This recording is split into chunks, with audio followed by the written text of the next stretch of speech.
वो हो जाएगा, इसमें स्पॉट से बन जाएंगे। चल दो भाई, चला भाई सर। देखो भाई, है ना, हेडिंग डालेंगे आप विद्युत धारा। कल हमने सारा समझ लिया था ये टॉपिक, है ना, 5-6 टॉपिक थे सारे हमने इकट्ठे समझे थे ना। आप हेडिंग डालेंगे आज विद्युत धारा।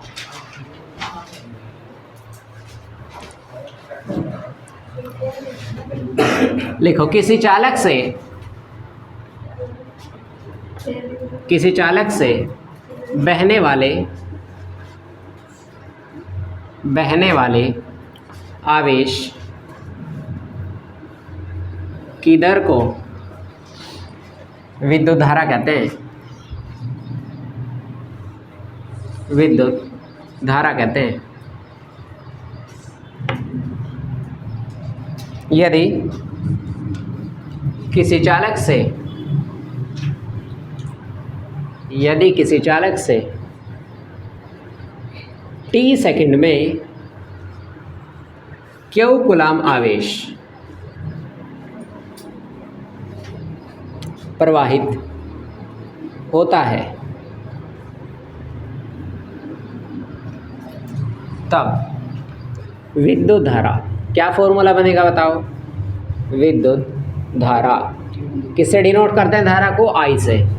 तो हमने क्या लिखा देखो, आवेश की दर को, आवेश जितना बह रहा है उसकी दर को क्या कहते हैं? विद्युत धारा। अब आवेश कितना बह रहा है, क्यों, दर मतलब क्या, अपॉन में टाइम लिखेंगे, कितना, अपॉन में आ जाएगा टी, I बराबर क्यू अपॉन टी। ये बन जाएगा इसका फॉर्मूला।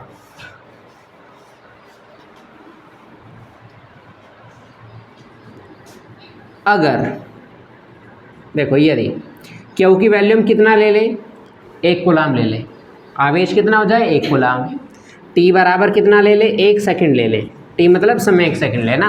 तो अगर हम, वो पूछता है क्वेश्चन में 1 एम्पियर धारा की परिभाषा बताओ, 1 वोल्ट विभवांतर की परिभाषा बताओ, है ना, एक इसी तरह से विद्युत क्षेत्र की परिभाषा बताओ, है ना।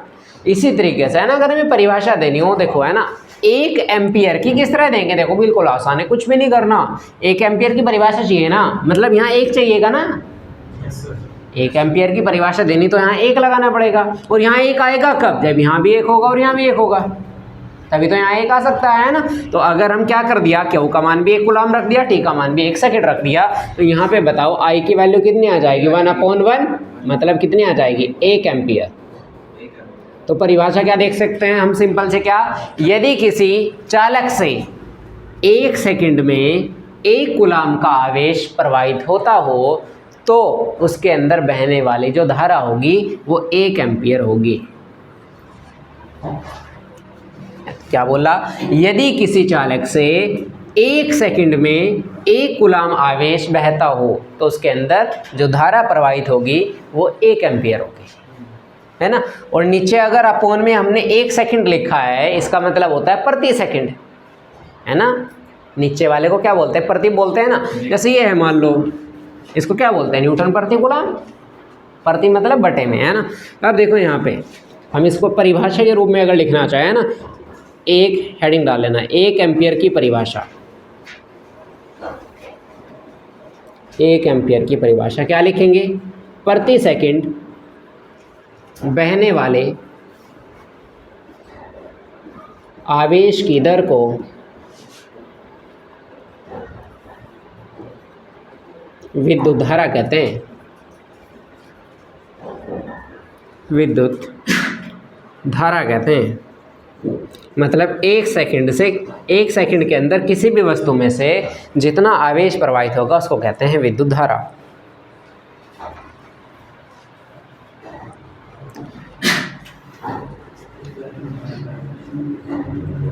इसको नोट करो जल्दी से, उसके बाद हेडिंग डालेंगे धारा घनत्व।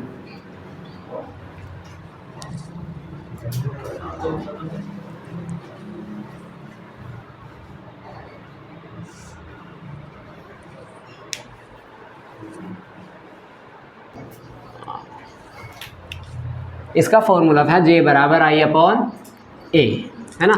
लिखो परिभाषा जल्दी से, किसी चालक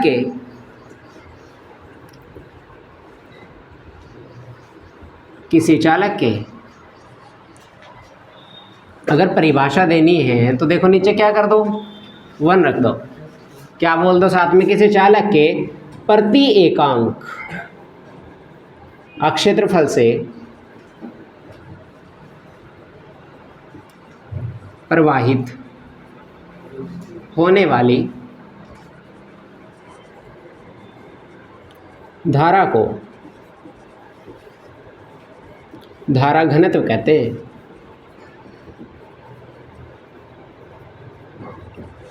धारा घनत्व कहते हैं। इसे कैपिटल जे से प्रदर्शित करते हैं।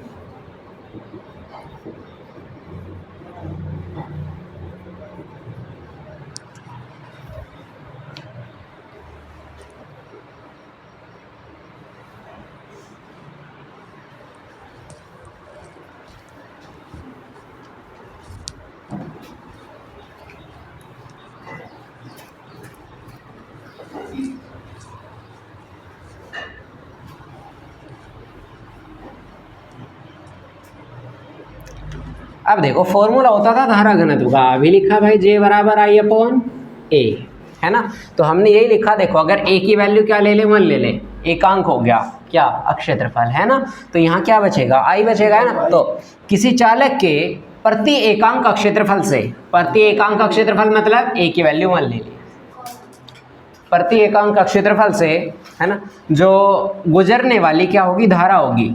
प्रति एकांक क्षेत्रफल A की वैल्यू 1 ले ली, जो धारा से गुजरेगी उसको क्या कहेंगे, धारा घनत्व कहेंगे, है ना।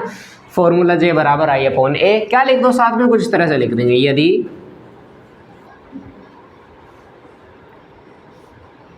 चालक से गुजरने वाली धारा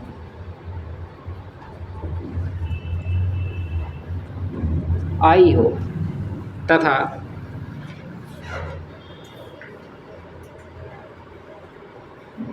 क्षेत्रफल A हो, तब J बराबर क्या बन जाएगा, formula I upon A। J बराबर I अपॉन A।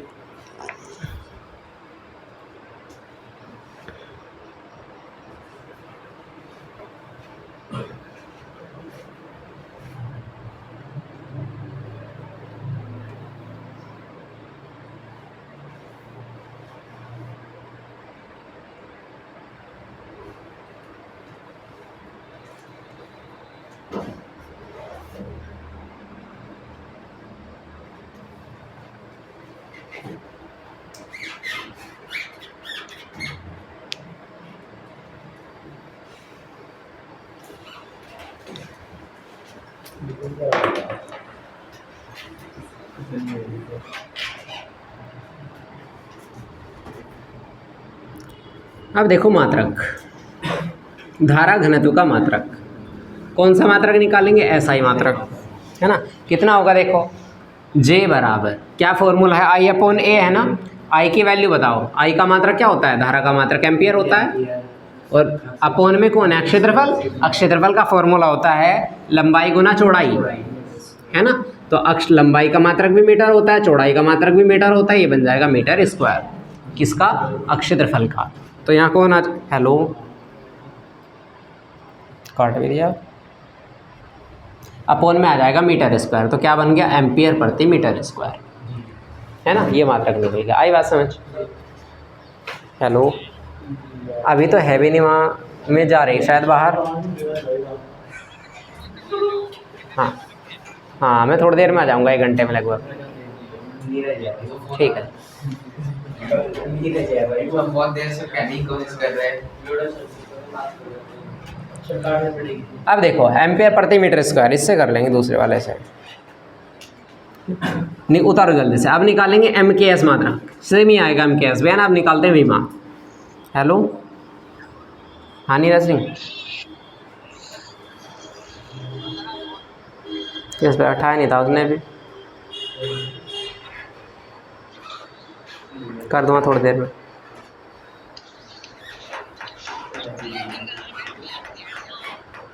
हाँ कर रहा, अरे नंबर रखा था तभी कर लो।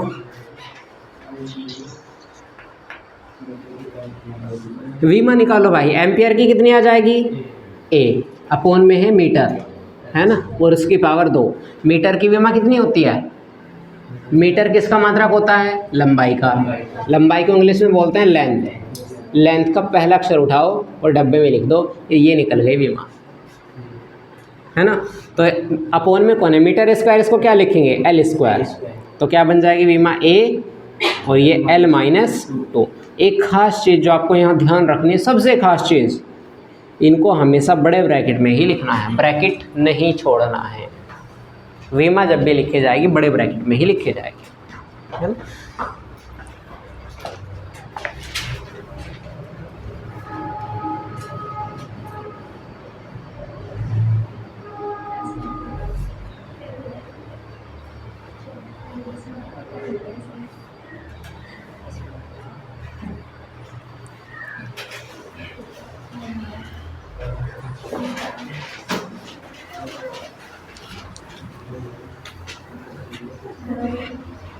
कल हमने कई टॉपिक पढ़े थे, है ना, 5-6 टॉपिक है, बस हमने लिखा नहीं था, है ना। आज हम उनको लिखते हैं। हेडिंग डाल लो, यादृच्छिक गति।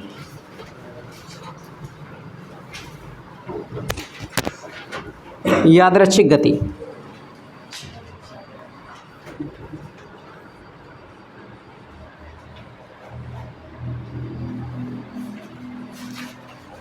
देखो यादृच्छिक गति क्या होती है, दोबारा फिर बता देता हूँ, है ना। जो कोई भी चालक होता है उसके अंदर बहुत सारे मुक्त इलेक्ट्रॉन होते हैं, है ना। जब ये मुक्त इलेक्ट्रॉन उस चालक के अंदर चलते हैं, तो मैंने तुम्हें बताया था उसके अंदर, है ना, छोटी सी जगह के अंदर बहुत ज़्यादा इलेक्ट्रॉन रहते हैं, है ना। 1 मीटर क्यूब के अंदर कितने थे, 10 की पावर 29 इलेक्ट्रॉन, है ना। इतने ज़्यादा इलेक्ट्रॉन होते हैं, है ना। तो उसके अंदर जगह जो होती है, छोटी सी जगह में बहुत ज़्यादा इलेक्ट्रॉन होते हैं, तो आपस में क्या होंगे, टकराएंगे तो है ही। तो जब कोई भी चालक है उसके अंदर जो इलेक्ट्रॉन होते हैं वो आपस में गति करते हुए टकराते रहते हैं, इधर उधर होते रहते हैं ना। तो आपस में उनके टकराने से उनकी जो गति होती है वो सारी की सारी कैसे हो जाती है, अनियमित हो जाती है। अनियमित गति मतलब कोई इधर चल रहा है, कोई इधर चल रहा है, कोई इधर चल रहा है, कोई इधर, सारे अलग अलग डायरेक्शन में चलते हैं ना। उनकी गति कैसे हो जाती है, अनियमित हो जाती है ना। एक ही दिशा में सारे नहीं चलते, सारे अलग अलग दिशाओं में चलते हैं ना। और उनकी इसी अनियमित गति को हम कहते थे यादृच्छिक गति। ठीक है, लिखो जल्दी से। चालक में उपस्थित मुक्त इलेक्ट्रॉन, चालक में उपस्थित मुक्त इलेक्ट्रॉन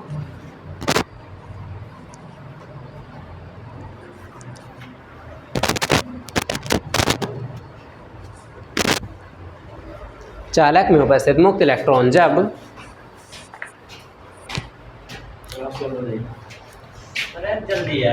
विभिन्न दिशाओं में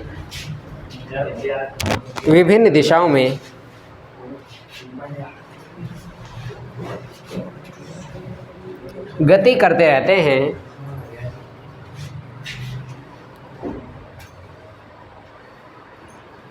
विभिन्न दिशाओं में गति करते रहते हैं, तो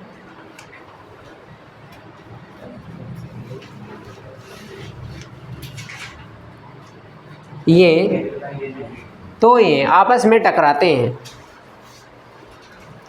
तो ये आपस में टकराते हैं, जिसके कारण, तो ये आपस में टकराते हैं जिसके कारण इनकी गति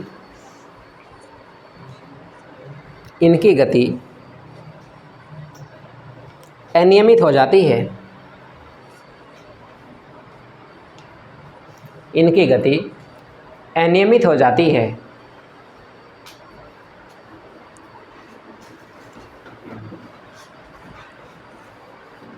मुक्त इलेक्ट्रॉनों की इसी गति को,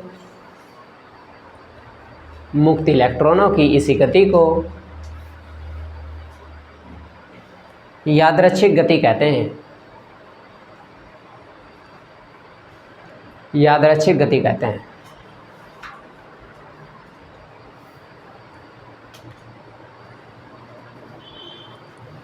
कहते हैं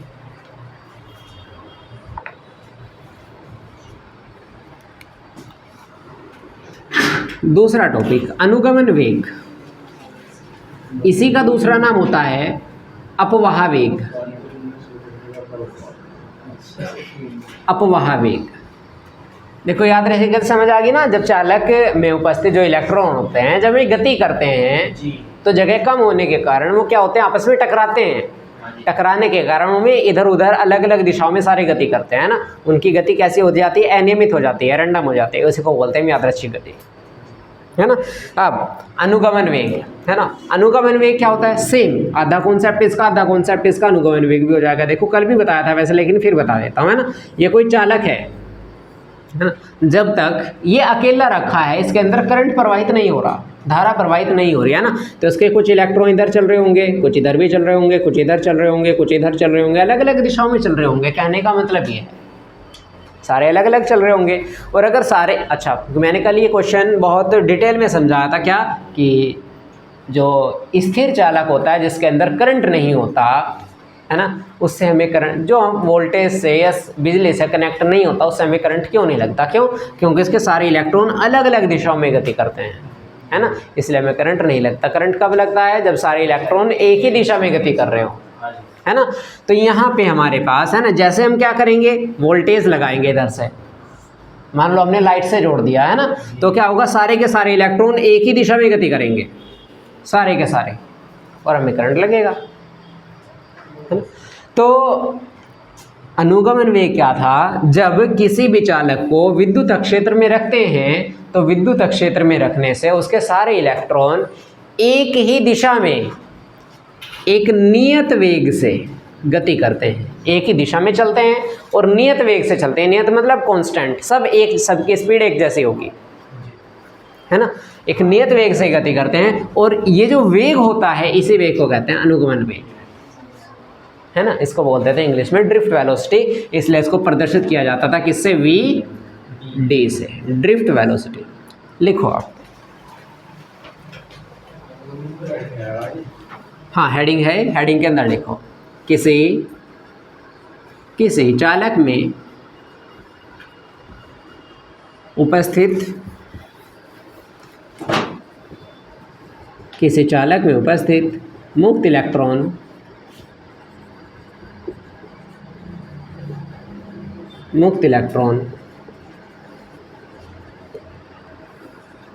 विद्युत क्षेत्र के प्रभाव में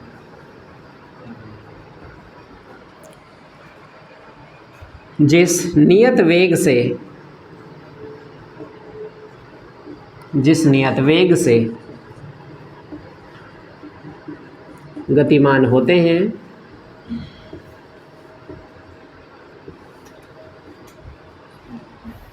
उसे अनुगमन वेग कहते हैं। इसे Vd से प्रदर्शित करते हैं।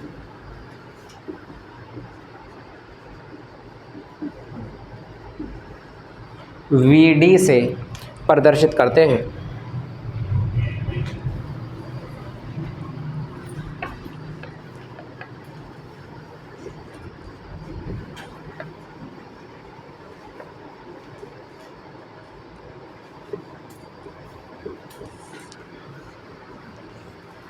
ये टॉपिक खत्म हो गया, इतना ही है बस। देखो काफ़ी थोड़ा मुश्किल पड़ता है इसकी थ्योरी याद करने में ना, अगर आपको समझ आ गया हो तो बढ़िया बात है, थोड़ा सा मुश्किल हो जाता है, हल्का सा समझ आया, वैसे आ गया होगा, है ना।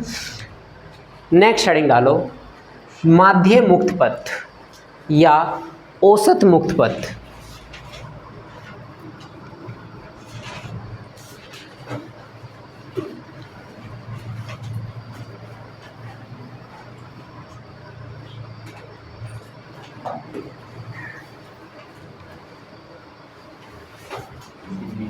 लिखो, मुक्त इलेक्ट्रॉनों के द्वारा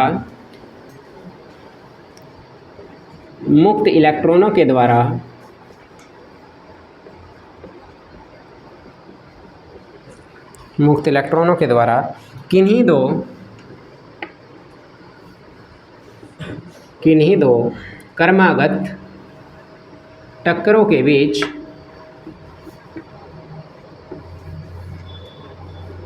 किन्हीं दो क्रमागत टक्करों के बीच तय की गई औसत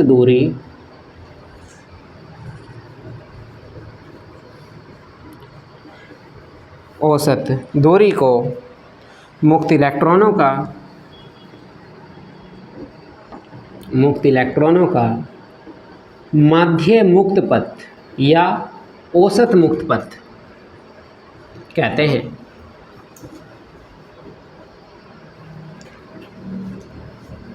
इसे लैम्ब्डा से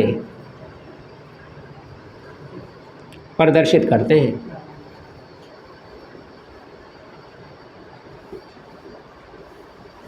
लैम्ब्डा से प्रदर्शित करते हैं किसको? माध्य मुक्त पथ को। ये वाला निशान होता है ऐसा लैम्ब्डा।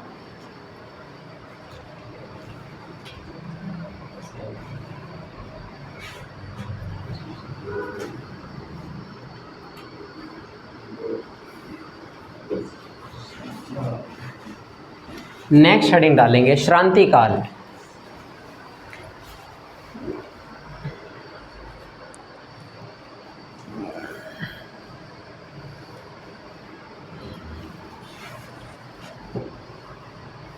श्रांति काल आसान बिल्कुल सेम ऐसे है ना। कोई मुक्त इलेक्ट्रॉन थे, वो आपस में जब दो टक्कर मारेंगे, दो टक्करों के बीच में जितना औसत टाइम लगाएंगे उसको क्या कहते थे? श्रांति काल। औसत दूरी को कहेंगे माध्य मुक्त पथ, औसत टाइम को कहेंगे श्रांति काल। आसान है। औसत दूरी जितनी होगी उसको कहेंगे माध्य मुक्त पथ, और औसत समय जितना होगा उसको कहेंगे श्रांति काल, है ना। देखो किन्हीं दो, ऐसे ही परिभाषा, किन्हीं दो जैसे मुक्त इलेक्ट्रॉनों की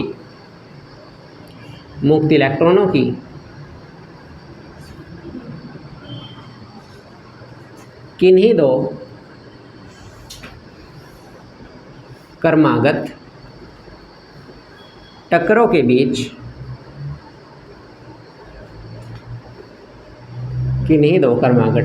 बीच लगने वाले औसत समय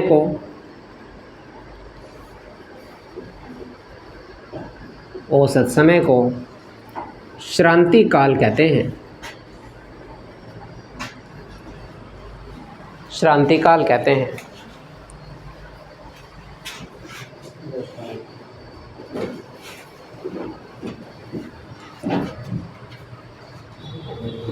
आज तो जल्दी आ गए तुम। श्रांति काल कहते हैं।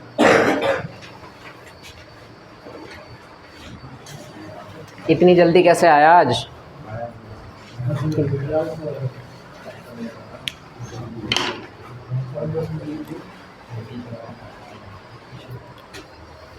हो गया?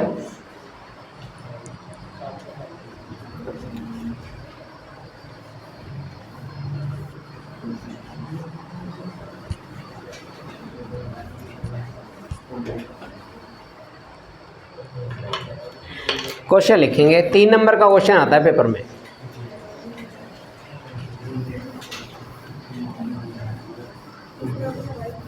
लिखो क्वेश्चन। अनुगमन वेग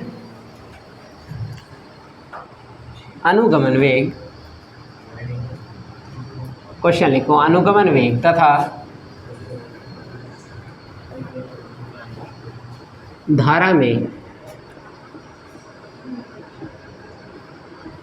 संबंध का सूत्र स्थापित कीजिए।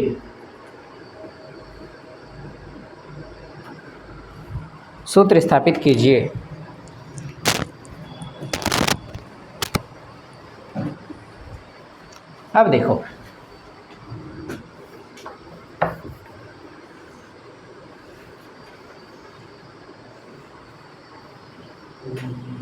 ये कोई हमने चालक लिया जैसे, है ना। कोई भी चालक है, इसके अंदर इलेक्ट्रॉन होंगे बहुत सारे, है ना। तो अगर इसके अंदर ही इलेक्ट्रॉन है, एक ही दिशा में गति कर रहे हैं। एक दिशा में कब गति करेंगे? जब बैटरी लगी होगी, जब मतलब जब वोल्टेज होगा तब सारे एक दिशा में गति करेंगे। ये एक चालक था जिस पर आवेश कितना था, क्यू था। मान लो इसको हमने क्यू आवेश दे रखा, किससे दिया, बैटरी से तो दिया होगा, ऐसा थोड़ा ये बाल्टी में भर के आवेश डाल देंगे। आवेश मतलब करंट, है ना। तो यहाँ पे इसकी जो टोटल लंबाई है, मान लेते हैं कितनी है, एल है। इस पूरे चालक की जो लंबाई है वो कितनी है, एल है। अब यहाँ पे हमने इसके साथ एक बैटरी कनेक्ट कर रखी,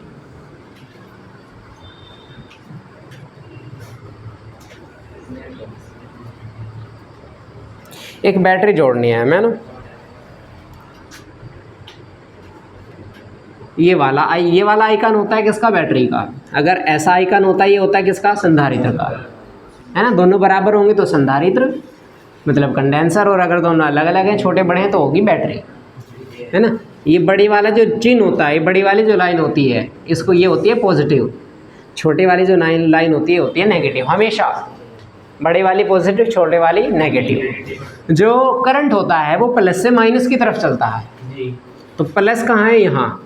ऐसा नहीं होने का कि यहाँ से इधर जाएगा, नहीं, प्लस से माइनस ऐसे जाएगा घूम के, प्लस से माइनस की तरफ जाता है हमेशा करंट, है ना। तो यहाँ से चलेगा और ऐसे घूमता रहेगा, है ना। मान लो धारा कितनी बन रही है, आई, है ना। तो ये धारा इधर से इधर जा रही है। कल देखो एक चीज़ भी बताई थी, है ना। तुम ऐसे समझ सकते हो क्या कि ये बैटरी हमारी, ये माइनस प्लस ऐसे क्यों लिखा, प्लस माइनस ऐसे क्यों नहीं लिख सकते, क्या लिख सकते हैं, नहीं लिख सकते, ऐसे ही लिखा जाएगा। क्यों लिखा जाएगा, इसका कारण है, क्योंकि हमने अगर इसका प्लस इधर कर दिया और माइनस इधर कर दिया, तो अब करंट जाएगा इधर से इधर की तरफ, ऐसे जाएगा ना, फिर ऐसे जाएगा, फिर ऐसे जाएगा, और इसके अंदर इलेक्ट्रॉन कैसे चल रहे, ऐसे, और करंट भी कैसे चल रहा है, ऐसे। और कल तो एक बात पढ़ी थी हमने, क्या, कि इलेक्ट्रॉन और करंट दोनों उल्टी दिशा में चलते हैं, है ना। ये दिशा सेम हो जाएगी, है ना। इसलिए दोनों क्या करेंगे, अगर करंट इधर से इधर जा रहा, इधर से इधर, तो इलेक्ट्रॉन जाएंगे इधर। अगर बैटरी बदलनी है तो इलेक्ट्रॉनों की दिशा बदल दो, इलेक्ट्रॉन को इधर भेज दो आप, तो बदल दो, कोई दिक्कत नहीं है ना। तो अनुगमन वेग में और धारा में, दोनों में क्या बनाना है, फॉर्मूला बनाना है, रिलेशन इनमें बनाना है ना। अब मान लेते हैं इसका जो क्षेत्रफल है वो कितना है, ए है, पूरे का है। ये होता है ये, अच्छा, ये वाला जैसे मार्कर दिख रहा, ये ऐसा ही एक लंबा सा चालक है। इसमें जैसे तुम्हें वहाँ दिख रहा होगा गोल गोल, ऐसे तुम्हें देखो यहाँ भी दिख रहा होगा गोल गोल, है ना। ये वाला जो होता है ना, जितनी इसकी मोटाई होती है, इस वाले क्षेत्रफल को हम कहते हैं पृष्ठ क्षेत्रफल, सॉरी, अनुप्रस्थ काट का क्षेत्रफल। क्या कहते हैं, अनुप्रस्थ काट का क्षेत्रफल, है ना। ये वाला जो गोल गोल सा आपको दिख रहा है, इसका अनुप्रस्थ काट का क्षेत्रफल कहते हैं। और क्या दिख रहा, ये बोतल में दिख रहा होगा, ये इधर का गोल गोल वाला है, ये भी क्या है, ये भी है हमारा अनुप्रस्थ काट का क्षेत्रफल, है ना। जो भी आपको गोल गोल दिख रहा है किनारे से, कहाँ से, किनारे से गोल गोल दिख रहा है, उसको बोलते हैं अनुप्रस्थ काट का क्षेत्रफल। और अगर सिंपल दिख रहा है ये, इसको बोलते थे वक्र पृष्ठ, है ना। ये मैथ में भी था, वक्र पृष्ठ, है ना। ये चित्र बनाओगे जल्दी से, उसके बाद लिखेंगे। देखो, चलो लिखो तुम,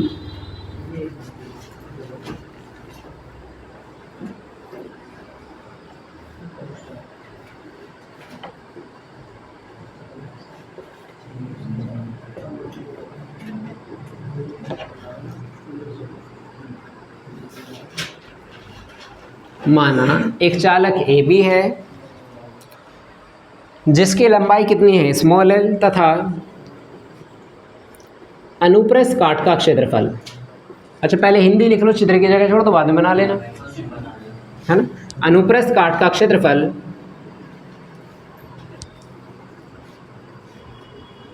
कैपिटल ए है।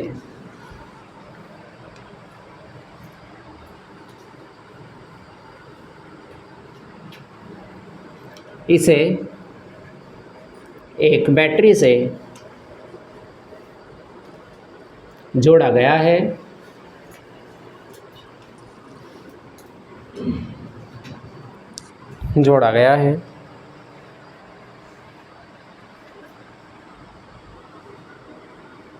माना प्रवाही धारा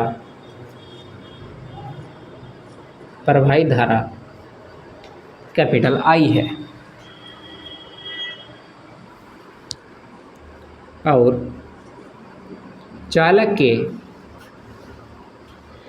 के प्रति एकांक आयतन में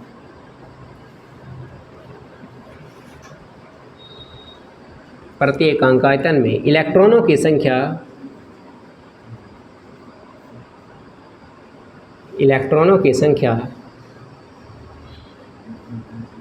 स्मॉल n है। एकांक आयतन का मतलब लंबाई, चौड़ाई और ऊंचाई तीनों कितनी हो? एक हो, है ना। मान लो 1 सेंटीमीटर ले लो, या तीनों को 1 मिलीमीटर ले लो, उसमें कितने इलेक्ट्रॉन हैं? n इलेक्ट्रॉन है इसके छोटे से हिस्से के अंदर। एकांक आयतन में इलेक्ट्रॉन कितने हैं? स्मॉल n है।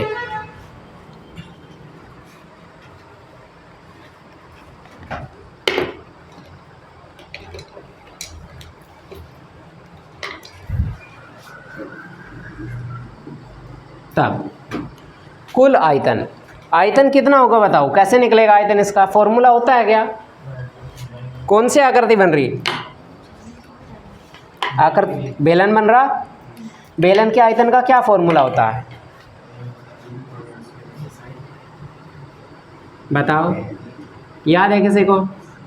कुल आयतन का, बेलन का फॉर्मूला होता है आयतन का पाई r स्क्वायर h, यही होता है। अब बताओ पाई r स्क्वायर, ये आपको क्या दिख रहा है? ये आपको वर्त दिख रहा होगा। पाई r स्क्वायर वर्त के क्षेत्रफल का फॉर्मूला होता है क्या? वर्त के स्क्वायर का फॉर्मूला होता है ना, वर्त के आयतन का फॉर्मूला होता है कितना? पाई r स्क्वायर, है ना। तो यहाँ पे इसके जगह क्या आ जाएगा? क्षेत्रफल आ जाएगा पूरे की जगह। ये क्या है हमारे पास? h मतलब हाइट। बेलन की हाइट कितनी दिख रही है आपको? भाई देखो, अगर कोई वस्तु ऐसे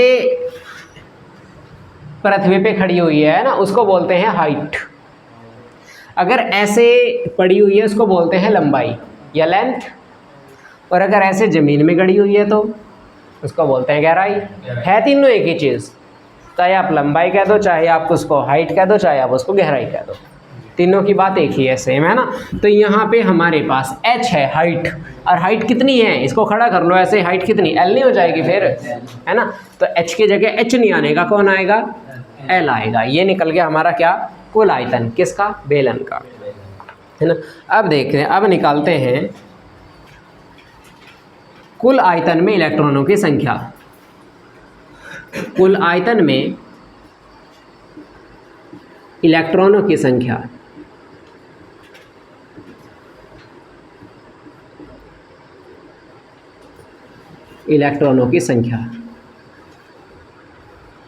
कैपिटल N है। लिख देते हैं माना कुल आयतन में इलेक्ट्रॉनों की संख्या कितनी? भाई देखो, छोटे से आयतन में तो कितने इलेक्ट्रॉन थे?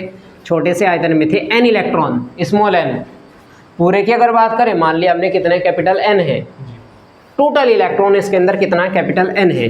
तब कैपिटल N बराबर कितना होगा? टोटल इलेक्ट्रॉन कैसे निकलेंगे हमारे पास, है ना।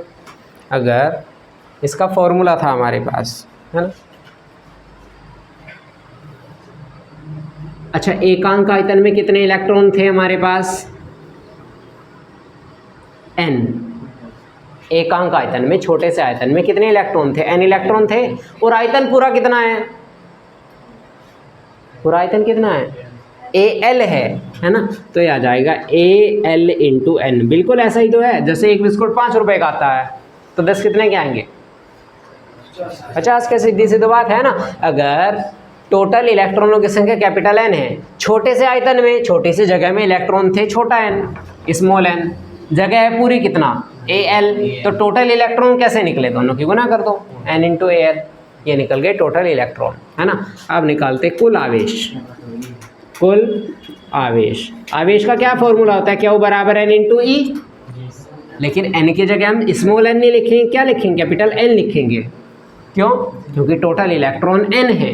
तो क्यू बराबर कितना आ जाएगा? n की जगह आ जाएगा Al स्मॉल n इंटू ई। ये बन गया हमारा किसका फॉर्मूला? क्यू का फॉर्मूला। अब लेकिन हमें आवेश तो निकालना ही नहीं है, हमें तो किस में फॉर्मूला निकालना है? अनुगमन वेग मतलब Vd, धारा मतलब I, इन दोनों में रिलेशन निकालना है। इक्वेशन नंबर फर्स्ट बना है ना। तब इलेक्ट्रॉन कहाँ से कहाँ तक चल रहे हैं? ध्यान से देखना, अगर आप ध्यान से देखोगे तो इलेक्ट्रॉन कहाँ से कहाँ तक चल रहे हैं? ए से बी तक ही तो चल रहे हैं। कितनी दूर चल रहे हैं? L दूरी तक ही तो चल रहे, दोनों के बीच की दूरी L है। A और B तक इलेक्ट्रॉन L दूर चल रहे हैं। समय कितना लग रहा, कुछ ना कुछ तो लगे ही रहा होगा, हमने इसको T मान लिया, है ना। इलेक्ट्रॉन A से B तक जाने में L दूरी तय करते हैं, तब समय बराबर, फॉर्मूला क्या होता है बताओ, दूरी बटे चाल, समय बराबर दूरी बटे चाल से समय कितना है T, दूरी कितनी है L, चाल कितनी है, चाल तो है ही नहीं इसमें।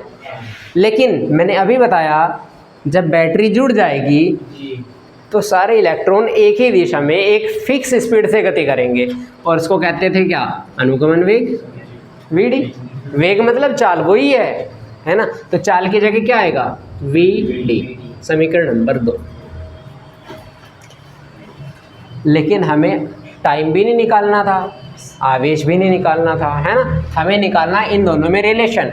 लेकिन अब बताओ, धारा का फॉर्मूला होता था क्या, I बराबर Q अपॉन T होता है फॉर्मूला, हम जानते हैं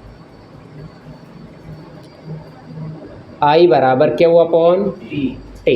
Q का मान बताओ यहाँ से, ये है ALNE अपॉन T, T की जगह कितना, L अपॉन VD। ये तो देखो इनका जोड़ा बना हुआ, इसके नीचे नहीं था कुछ, 1 मान लो, इसकी गुना यहाँ करेंगे, इसकी गुना 1 की यहाँ करेंगे, कितना आ जाएगा, ALNE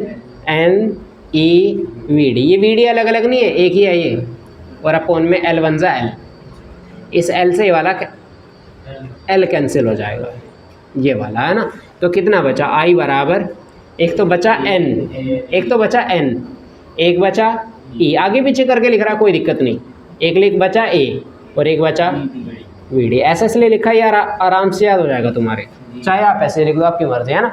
तो फॉर्मूला बन गया I बराबर NEAVD। क्या करना था, I में और VD में रिलेशन निकालना था, देखना निकल गया क्या, I और VD है, बस इतना फॉर्मूला प्रूव करना था और ये प्रूफ हो गया, दोनों में रिलेशन। लिखो जल्दी से, बाकी चलो कल पढ़ेंगे। इसमें अब तक कोई डाउट हो तो बताओ, कहीं पे कोई डाउट हो। वहाँ पे भी होगा ना, पूरा हो गया टाइम। सर वो लाइन लिख दी लास्ट में।